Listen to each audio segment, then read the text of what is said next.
Bonjour à tous et bienvenue dans la seconde partie de la vidéo sur l'achat d'une Model 3 SR+.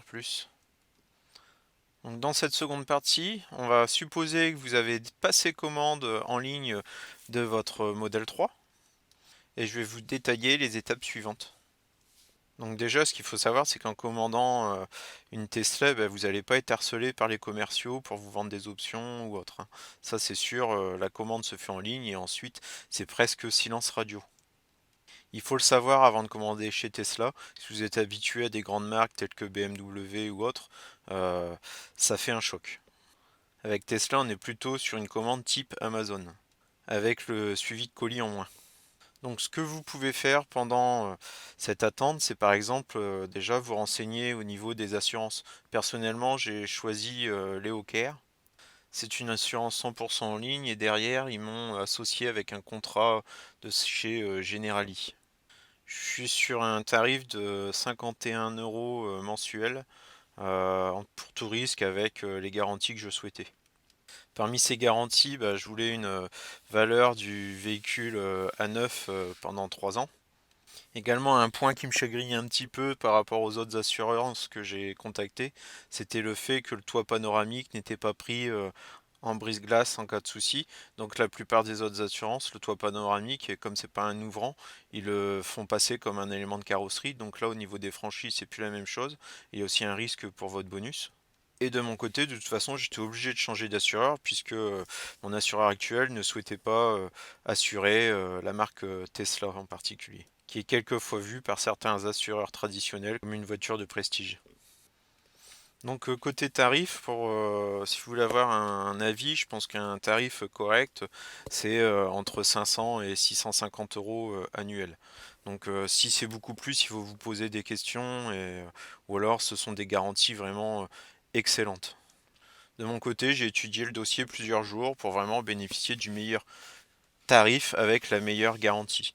Donc je peux pas vous dire que mon tarif vous aurez le même parce que ça dépend tout simplement de sa localisation, de son âge, de son bonus. Donc pour ma part, j'habite dans l'Oise et j'ai un bonus de 50. Tesla propose aussi directement un partenariat avec Allianz sur une assurance. Par contre, le souci, moi, c'était encore une fois cette histoire de toit panoramique qui n'était pas pris en charge directement comme un brise-glace en cas d'éclat ou de fissure. Donc ça fait un petit bout de temps, ces éléments sont à vérifier, je ne sais pas s'ils sont toujours d'actualité. Donc ensuite, ce qu'il y a à faire aussi en attendant la livraison de votre voiture, c'est préparer un endroit pour la recharger chez vous. Donc moi, j'avais pas besoin d'une borne de recharge parce que j'ai sur mon lieu de travail, je peux la recharger. Donc principalement, elle va être rechargée sur mon lieu de travail. Et puis ensuite, pour les grands voyages, c'est les superchargeurs. Donc je vais avoir des recharges occasionnelles au domicile. Donc pour moi, le chargeur mobile fourni par Tesla me va bien. Donc il est avec la voiture. Et j'ai simplement ajouté un adaptateur P17 pour pouvoir charger en 32 ampères. Donc avec ce type d'installation, finalement je charge aussi vite qu'avec si j'avais installé une borne directement à mon domicile. La seule façon d'aller encore plus vite chez soi jusqu'à 11 kW, ça aurait été d'avoir une installation électrique en triphasé. J'en avais une il y a quelques temps, d'installation en triphasé, c'est un petit peu la galère parce qu'il fallait que je fasse des équilibrages de phase entre mes différents équipements, donc j'ai préféré repasser en mono. Donc j'ai tiré un câble depuis mon compteur, un câble avec la bonne section, donc 10 mm², avec un disjoncteur différentiel 32 ampères, et j'y ai ajouté une prise P12. Donc la vitesse est convenable pour un chargement à domicile. Je vous conseille malgré tout peut-être d'installer une borne chez vous si c'est votre source principale de recharge. Parce que dans la notice Tesla, il est bien marqué que le connecteur mobile, ce sont pour des utilisations occasionnelles. C'est peut-être pas à utiliser tous les jours. J'ai vu sur internet il y a quelque temps une vidéo de Tesla France Picardie sur l'installation d'une recharge murale Tesla. Et puis ma solution, elle est aussi décrite par une autre vidéo de Nikola Tesla. Je vous mets les deux liens en description. Donc voilà, maintenant on va supposer, vous avez sélectionné votre assureur, vous avez votre solution pour recharger votre voiture. Puis bah, manque de bol, la configuration que vous vouliez, elle n'était pas en stock. Donc et vous n'avez pas trop d'infos, hein. Je vous ai dit, Tesla, ils vont pas vous, vous donner beaucoup plus d'infos que ce qu'il y a sur le site, c'est-à-dire la date de livraison prévue. Donc par exemple, en ce moment, la date de livraison prévue, c'est le mois d'août, sans plus ou moins de détails. Malgré ça, une solution s'offre à vous, c'est faire bah, des recherches par vous-même et essayer de voir si vous allez pouvoir avoir votre véhicule un petit peu plus tôt. Donc il y a pas mal de personnes qui se lancent au tracking des bateaux pour compenser un petit peu ce manque de suivi logistique que vous auriez eu sur une commande Amazon. Donc finalement, l'achat d'une Tesla m'a amené à apprendre des choses sur bah, la navigation maritime et les porte-conteneurs, les différents types de bateaux, les voies empruntées. Vous allez voir, c'est assez finalement fascinant et étonnant. On ne s'attend pas à ça en commandant une Tesla. J'essaie de vous faire voir un petit peu jusqu'où mes recherches m'ont mené et ont aidé à tuer l'attente du véhicule pour information. Donc moi j'avais commandé mon véhicule fin décembre et je l'ai reçu fin février. Donc c'est acceptable. C'est pour certaines marques il faut attendre 6 mois pour être livré de son véhicule. Si vous vous lancez dans ce type de recherche, ben, entre-temps, il y a Milouz du forum Automobile Propre qui a très bien décrit tout ce qu'il y avait à savoir dans un article, une sorte de le suivi des bateaux pour les nuls. Donc je vous mettrai aussi le lien en description. Donc la première chose à savoir, c'est que les bateaux partent du Pier 80 au large de San Francisco. Donc c'est une grande zone qui est dédiée uniquement aux véhicules Tesla. Donc la première chose à faire, hein, si vous voulez savoir si votre voiture va bientôt arriver, c'est de traquer les bateaux qui sont à destination de ce port. Ça c'est assez simple, il suffit de fouiner un petit peu sur internet et on trouve rapidement la liste des bateaux attendus à quai. Ensuite, vous pouvez aussi lancer Marine Traffic. Donc c'est un site où on peut suivre tous les déplacements des différents bateaux. Enfin, tout ça, ça se trouve facilement et ça se partage aussi sur Internet. Donc en ce moment, par exemple, il y a le Grand Vénus qui est parti il y a quelques jours de ce port et qui a même passé le canal du Panama et qui est en direction donc de Zeebrugge en Belgique. C'est là qu'arrivent tous les bateaux Tesla destinés au marché européen. Donc on va sur Marine Traffic, on recherche le bateau, on clique dessus et ainsi on peut voir sa position et une estimation de son arrivée. Donc vous allez me dire, ouais, mais comment je sais si ma future voiture est sur ce bateau ou pas? Et bien là, il y a encore des astuces. Ce qu'il faut savoir, c'est que Tesla attribue les véhicules quelques jours après leur départ du port, donc c'est à peu près une semaine après le départ. Donc ça correspond environ au passage du canal du Panama. Et par contre, il vous informe pas forcément qu'un véhicule vous a été attribué, même pas du tout pour mon cas. Il faut le découvrir par soi-même en allant voir le code source de la page sur Tesla, en fait, sur notre page de réservation. Dans le code source, il y a quelque chose qui change, mais qui n'est non visible pour les non-connaisseurs, en fait. On a le numéro de série de la voiture, le VIN, qui nous est attribué. Donc ça, il y a des petits plugins qui permettent de le détecter si vous n'êtes pas informaticien et pas habitué à aller bidouiller dans les codes sources des pages HTML.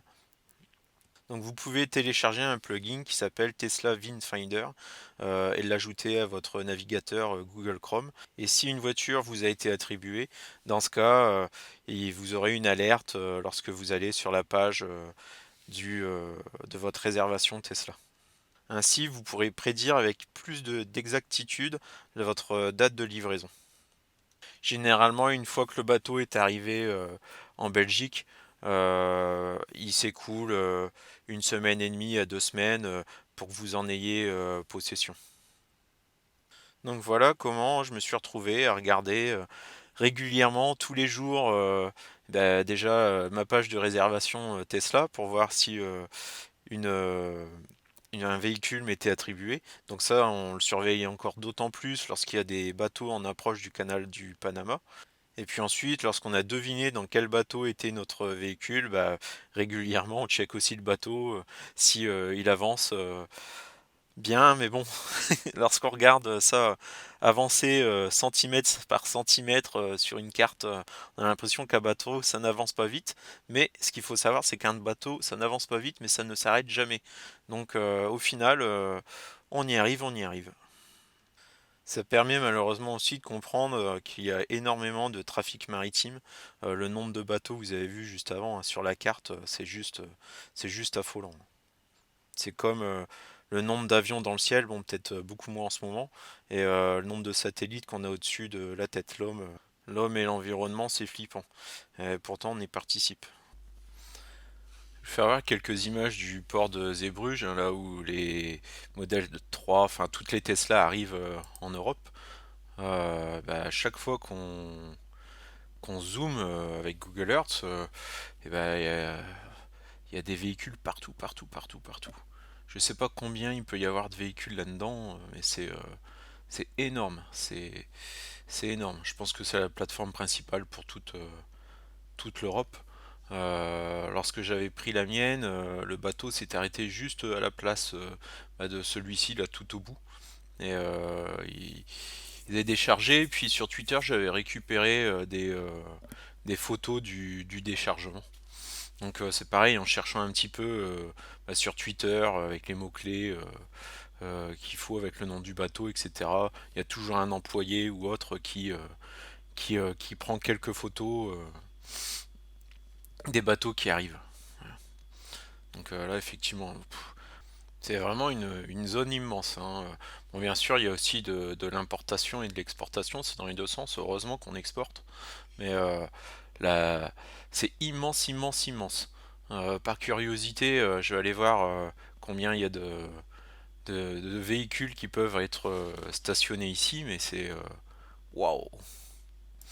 Alors, sur le site internet, on peut voir le terminal couvre une surface de 375 hectares et offre une capacité de stationnement de 210 000 véhicules. 210 000, c'est immense. Sur le site internet du port, justement, on peut aussi voir quels sont les bateaux qui sont attendus. Donc d'ailleurs, on voit le Grand Vénus le 1806. Donc ça, c'est la prochaine livraison de modèle 3. Si vous avez commandé et que vous êtes en attente, bah, la vôtre, elle est peut-être et sûrement dedans. Voilà.